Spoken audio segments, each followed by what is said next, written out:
Di sebuah dusun terpencil yang dikelilingi oleh hutan lebat, terdapat sebuah desa kecil yang dikenal dengan nama Dusun Kepala Angin. Dusun ini terisolasi dari peradaban modern, dengan sedikit akses ke teknologi dan jalan raya yang menghubungkannya dengan dunia luar. Penduduk Dusun Kepala Angin hidup dalam ketenangan yang relatif, tetapi ada sesuatu yang ganjil mengintai di balik heningnya malam. Suara-suara aneh sering terdengar dari dalam hutan, membuat penduduk merasa cemas dan waspada. Beberapa bahkan mengklaim telah melihat bayangan-bayangan tak dikenal melintas di antara pepohonan saat malam tiba.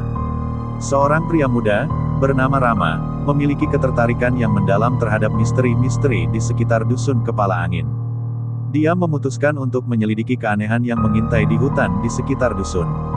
Tanpa diduga, saat Rama mencoba menelusuri jejak-jejak misterius itu, dia menemukan sebuah pemakaman tua yang tersembunyi di dalam hutan.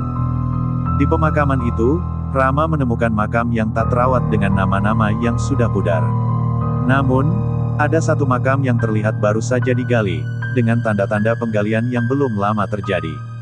Tidak jauh dari situ, Rama menemukan sebuah rumah tua yang terbengkalai, dipenuhi dengan aura yang gelap dan menyelimuti ruang-ruangnya. Saat Rama menjelajahi rumah tersebut, dia merasakan kehadiran yang tidak terlihat di sekelilingnya. Bayangan-bayangan yang bergerak tanpa suara mulai muncul di sudut-sudut ruangan, membuat bulu kuduknya merinding. Tanpa peringatan, Rama merasa ditarik ke dalam kegelapan yang dalam, hilang dari pandangan mata. Beberapa hari kemudian, tubuh Rama ditemukan tak bernyawa di dalam hutan, tergeletak di dekat rumah tua yang terbengkalai. Penduduk Dusun Kepala Angin semakin terjerumus dalam ketakutan, menyadari bahwa ada sesuatu yang jahat bersembunyi di balik keheningan dusun mereka. Mereka bertanya-tanya apakah misteri-misteri yang menghantui dusun ini akan pernah terungkap, atau apakah kegelapan akan terus menguasai Dusun Kepala Angin untuk selamanya. Di malam yang gelap dan sunyi, penduduk Dusun Kepala Angin semakin merasa terkurung oleh ketakutan yang tak terkendali. Setiap malam, suara-suara aneh terdengar dari dalam hutan, memenuhi udara dengan aura yang menakutkan.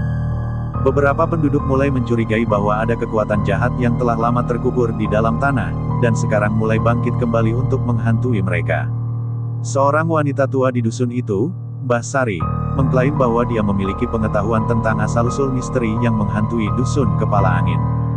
Dia bercerita tentang legenda kuno yang beredar di kalangan nenek moyang mereka, tentang seorang dukun jahat yang pernah tinggal di dusun itu pada zaman dahulu. Dikatakan bahwa dukun itu mempraktikkan ilmu hitam dan mengorbankan jiwa-jiwa tak berdosa untuk memperoleh kekuatan yang tak terbayangkan. Mbah Sari memperingatkan penduduk dusun untuk tidak mencari tahu lebih lanjut tentang kebenaran di balik misteri itu, karena itu hanya akan membawa malapetaka bagi mereka semua. Namun, ketertarikan dan ketakutan telah merasuk dalam jiwa penduduk, dan beberapa di antara mereka bersikeras untuk mengungkap kebenaran yang tersembunyi. Tetapi, semakin dalam mereka menyelidiki, semakin kuat pula kehadiran kegelapan yang mengancam mereka. Penduduk Dusun Kepala Angin mulai menghilang satu persatu, tanpa meninggalkan jejak. Rumah-rumah yang sepi menjadi saksi bisu dari ketakutan yang melanda dusun tersebut. Pada suatu malam yang penuh ketegangan, seorang pemuda berani bernama Anwar memutuskan untuk mempertaruhkan nyawanya untuk mengungkap misteri yang menghantui dusunnya. Dia menyusuri hutan dengan hati-hati, berusaha memecahkan teka-teki yang tersembunyi di balik kegelapan. Tiba-tiba, Anwar melihat cahaya samar-samar dari kejauhan. Dia mengikuti cahaya itu dan tiba di sebuah gua tersembunyi yang tersembunyi di dalam hutan. Di dalam gua itu, dia menemukan sebuah altar tua yang dipenuhi dengan tanda-tanda ritual hitam. Tanpa diduga, dia diserang oleh kekuatan gelap yang tak terlihat, dan roh jahat yang telah lama terkubur di dalam gua itu. Anwar berjuang mati-matian melawan kekuatan gelap itu, tetapi kekuatannya terlalu besar. Dengan putus asa, dia mencoba untuk memanggil bantuan dengan kekuatan terakhir yang tersisa dalam dirinya. Cahaya terang muncul, mengusir kegelapan yang menyelimutinya. Keesokan harinya, penduduk Dusun Kepala Angin menemukan Anwar tergeletak tak bernyawa di dalam gua yang tersembunyi. Namun, dengan pengorbanannya, dia telah mengusir roh jahat yang telah lama menghantui dusun mereka. Meskipun penuh duka, penduduk dusun itu merasa lega bahwa mereka bisa kembali hidup dalam kedamaian, tanpa ketakutan akan bayangan-bayangan gelap yang mengancam mereka dari dalam hutan.